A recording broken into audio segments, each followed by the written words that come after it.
Hey guys, what's going on? My name is Axeltoss, joined by Axslav. We're watching some Heart of the Swarm action, which is pretty cool. High level play going on, and Cool. high level play in Heart of the Swarm. It's pretty undefined right now. It's very new. It's a very new game. It's in the beta stages. It's coming out in March. So it's nice to see. It's nice to be able to watch some pros go at it. Not only for my own information, so I can know what I need to do, so I can beat people and get high on the ladder, but just it's fun. It's fun seeing new stuff, seeing new strategies, and seeing what happens. Of course, still a quick recap of what's been happening. Game 1, we had A-Bomb versus LZ Gamer. A-Bomb took him out, and then Catz came in and dismantled A-Bomb. Pretty crazy game on Newkirk City. And then Catz defeated Elvis in a ZVZ just recently. So Catz is on a 2-game winning streak in this King of the Hill. Of course, the number we're going for is 5.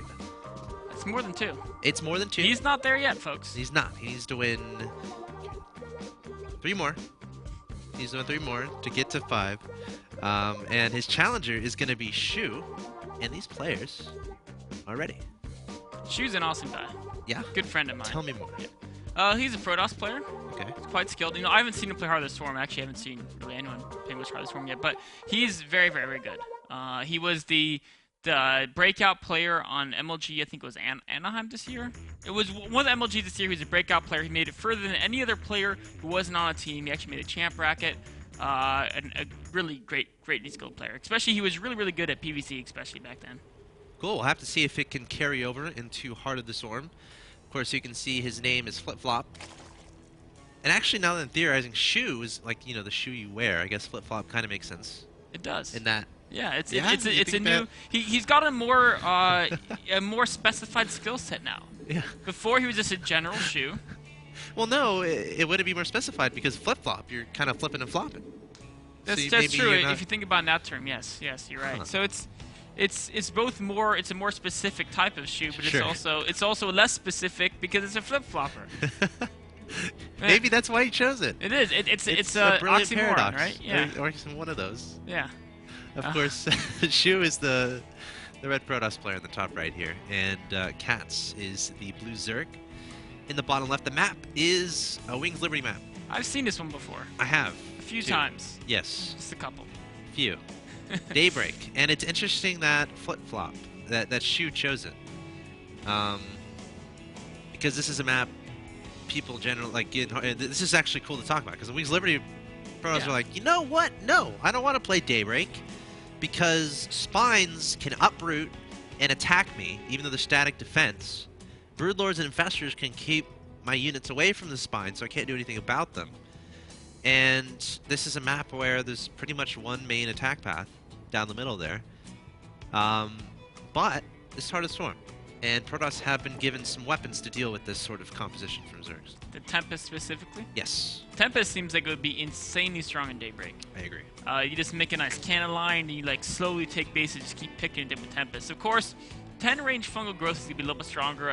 Vipers as well are great dealing with Tempest. You can snag them, yank them towards your troops, and then you can dismantle them with Corruptors or Hydralisks or whatever you have to shoot there once you yank them towards you. So it's going to be really interesting to see how the late game plays out. And we've been talking about the late game because Daybreak is typically a map that, goes to late game. Yeah. Absolutely. It's a pretty long rush distance. And especially in Heart of the Swarm with, like, people... we saw that PvZ from earlier. They literally did not stop taking bases, and we're kind of seeing it again. Catz taking his 3rd hatchery before his pool. So yeah, and Catz is a player who is perfectly content taking it to the late game. So...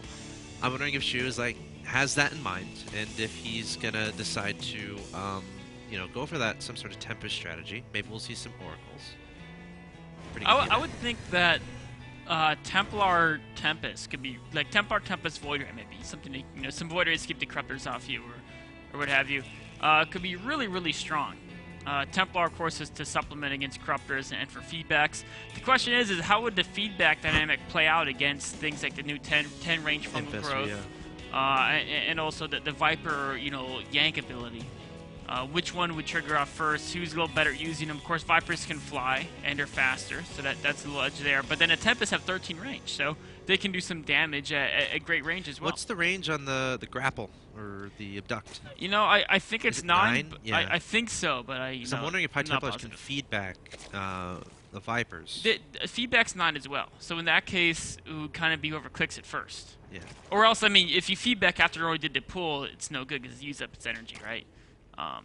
So you're just kind of wasting a spell. Now, Broodlords would still be incorporated. Yeah, a couple, and they would keep the Templars Right, back. that's what I'm thinking. Yeah, yeah. So, but then actually the Broodlords can't be in front because then a Tempest will kill them. Yeah. So it's this weird circle of everything counters everything, so who actually wins? It's a game of StarCraft 2. Exactly. It's all going to come out of control. Yeah, absolutely, which is really cool.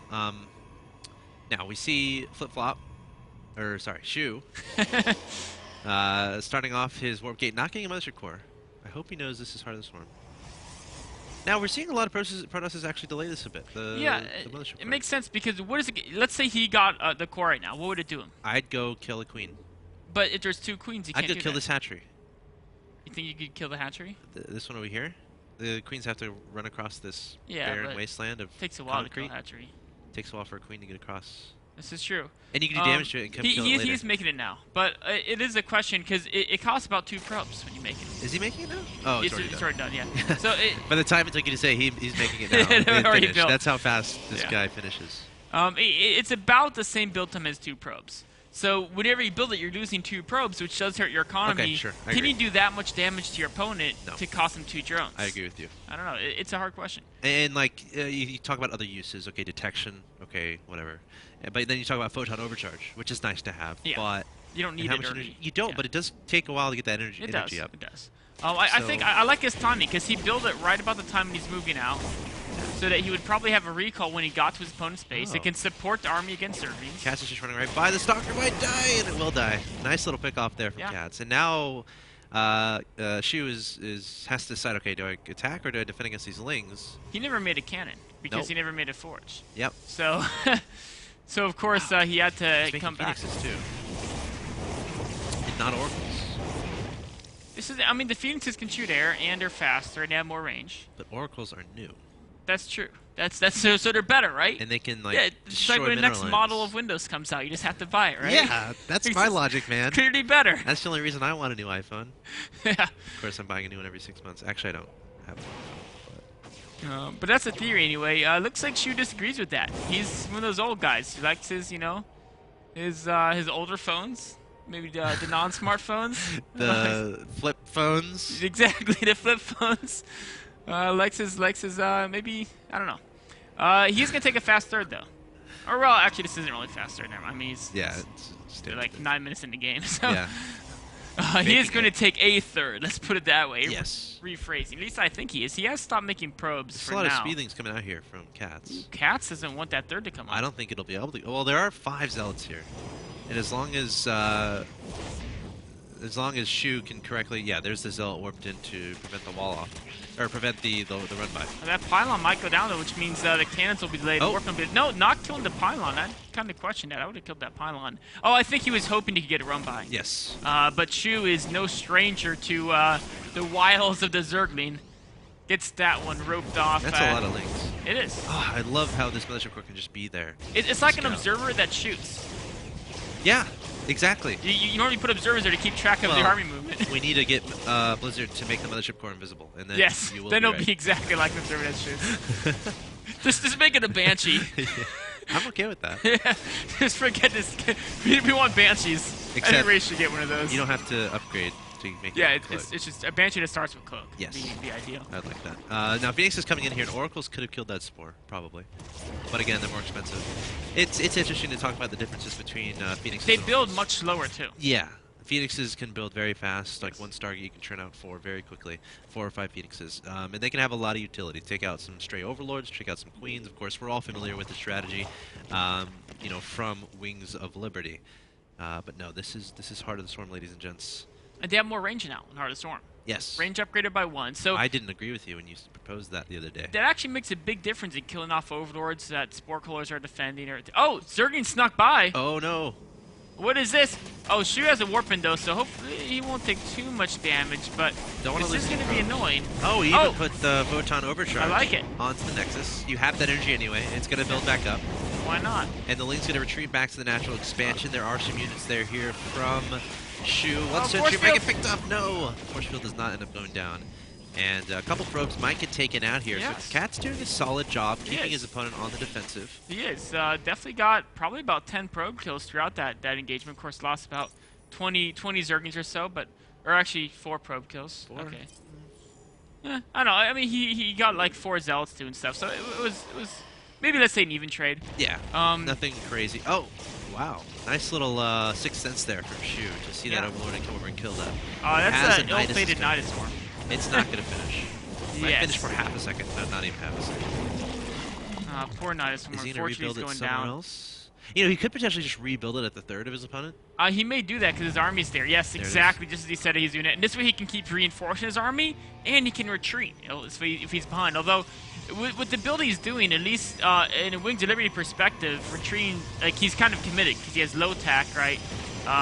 He's just on, Hydra-less, and his opponent wants to get the counter. This is a good amount of Hydras, and this could potentially do a lot of damage, especially with reinforcements coming through that Nidus. Charge on the Nexus. The Nexus is doing some good work. Let's see, 1, or you think it would be 5. It takes 5 shots to kill a Hydra, so... It's no Planetary Fortress. No. Let me tell you that. Where are those Phoenixes? Oh, they're waiting for the Hydra count to get lower, then they're going to come into play. Yeah, if you send those in when there's too many Hydras, it's just going to be a suicide.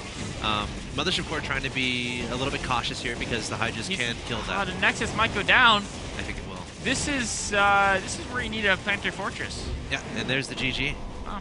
Wow, nice little attack there from Catz, really utilizing that Nidus to help out with that aggression. The Phoenix play not really working out as Shew was hoping it would, but Catz utilizing the Nidus, I think that's a pretty cool play. We didn't see a lot of new strategies there. No. Just the Mothership Core doing some fancy stuff with the Photon Overcharge, which is fine. But I mean, the Roaches had a speed upgrade, but I don't really think it actually played a role there because they never. The Hydras, sorry, excuse me. The Hydras had speed because they never actually used it. Yeah. Like, I mean, they crossed the map like 5 seconds faster, but it wouldn't have actually affected the outcome. So, that strategy could have been used in Wings Liberty as well. Yeah. It would have worked out nicely. It's just like, I think Shew was just preoccupied so much, he can never really advance his tech too much. Like, we never saw the AoE guys, like the High Templars. We didn't see the Colossi. Or no Mass Blink Stalkers. Mass Blink Stalkers. He's just warping in Zealots, trying to deal with his Zerglings, and never really got that really nice deathfall that you want as a Protoss. So, nice game there from Catz. He's going to be on a 3-game winning streak. 2 wins away from being crowned our champion, of course. If he gets 5 wins, and we still have time to keep playing. Of course. But yeah, guys, we're going to have to find a challenger for Catz, and then we'll be back. Again, he's 2 wins away. Hopefully we can find a Terran, but they've been eluding the MLG chat, or the MLG chat channel. So if you're a Terran player at the Grandmaster or Pro level and you want to challenge Catz, we're live right now, so feel free to jump on Heart of the Storm and join the channel MLG and get involved. So guys, don't go anywhere. We'll be back with another game in this Heart of the Storm King of the Hill in just a minute.